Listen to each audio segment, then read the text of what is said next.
Hey, going on an afternoon walk here. See the creek? It's like a fancy bridge right here.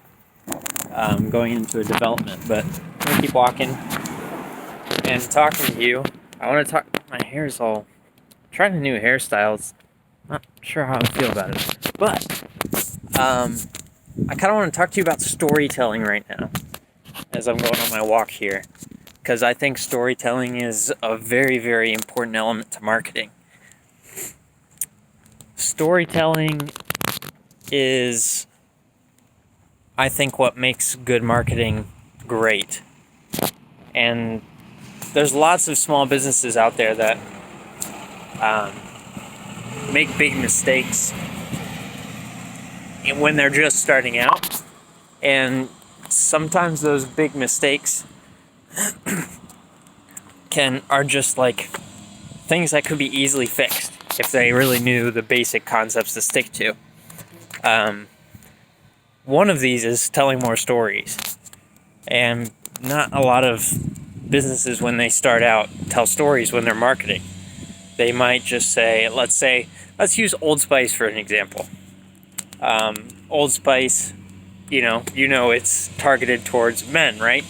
You've seen all those commercials where they're like, it's like, I don't know, super manly, funny commercials geared towards men. Sorry, it's a little loud. There's a lot of construction going on in this development. Let's see if we can get out of it.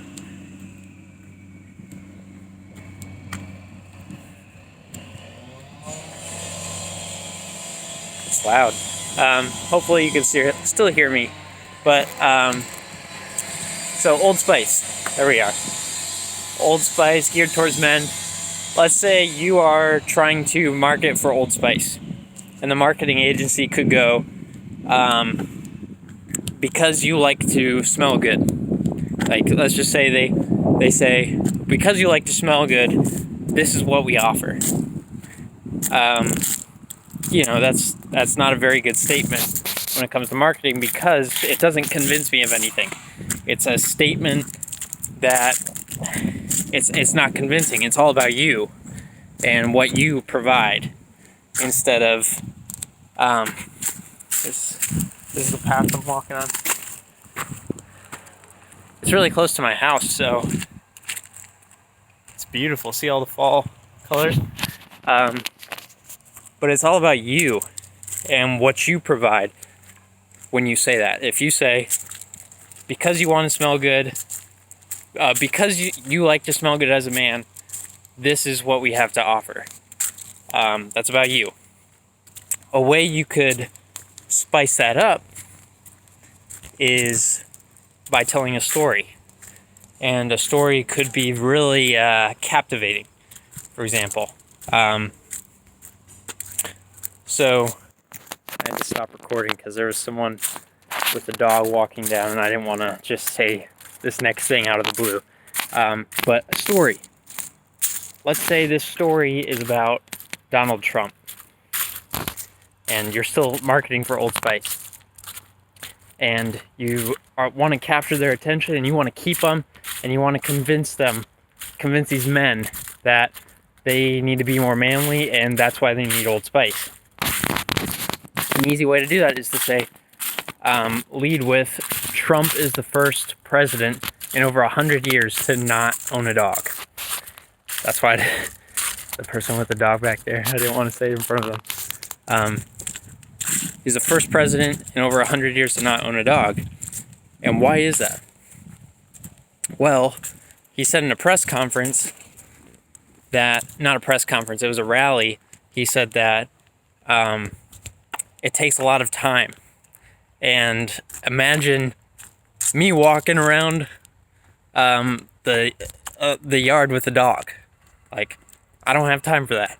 And what if you told that story and then we're like, be like Trump, the manliest of the men, who doesn't have time. Just like Trump, you don't have time to worry about your body. That's a woman thing. You gotta worry about what you gotta get done and be a man in that. So just like Trump, you don't have time to worry about taking care of your body and making sure you smell good. So that's why you need Old Spice, because we've made it easy for you to smell good and be a man all at the same time. I'm running out of breath. Anyways, can you see how that would be kind of controversial if that lady goes passing by? Anyways, so yeah, that's a story told right before you make the sell. You just made it a whole lot more relatable, and you made it controversial at the same time, which is kind of funny. You brought in Trump, and then you also brought in dogs, and then you brought in women, and that you want to be a man, and that is not a woman. You're a man, and a man is good in his own way.